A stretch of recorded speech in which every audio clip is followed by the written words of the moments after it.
Under our watch as government, by God's grace and by the will of the people, we intend to operate, digitalize the operations of governance. And e-government will create efficiency and also curb corruption. Procurements across ministries, data management that are perhaps going to be digitalized.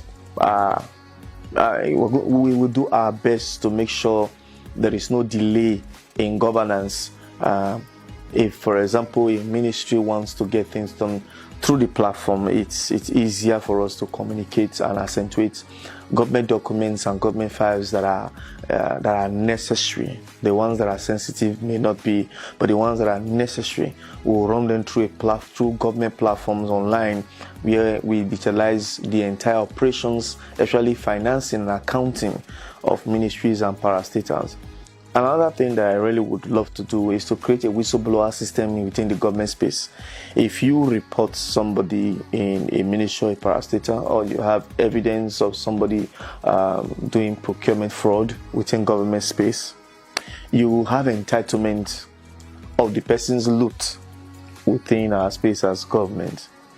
We have said before now that we are ready to implement a full financial autonomy for local government. That is a proof that we are not interested in the monies as they come from IGRO and federal locations. Our interest is to create the needed wealth with the government tag, and as such, because the local government chairmen and women are not under any form of immunity, it's easier to direct the anti-graft agents and also direct civil society organizations and you to the productivity that should be happening in your local government. We believe that a government that is financially transparent is a government that prioritizes the growth of the people. And for us, a government that is free of corruption is possible. And this is not gainsaying. This is not something that I have to gloat about. I've been in the private sector where I could have made a lot of money from examination malpractice, but my conscience couldn't carry it. And it's not because I'm a pastor. It is that I just know that there are certain things that should not be done. And by God's grace, we are very far from the Yaya Bello of today.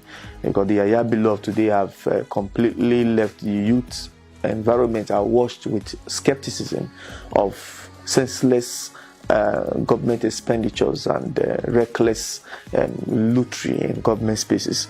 We have demonstrated as young people within what is available to us that we are accountable people. If you check the history of the likes of Yaya Bello, you'll be amazed that they were probably into fraud before they came into governance. And check your candidates very well, Edo people. Check your candidates very well. Check their deputies very well. Just check their finances. I don't need to say much. Check. There are certain things that some of us know. Check. If you have a fraudulent person in office, you don't expect him or her not to defraud public offers. And we are open to scrutiny. Go check my life. For every kobo I have gotten, I worked for it. I have never hoodwinked or swindled any person of their monies.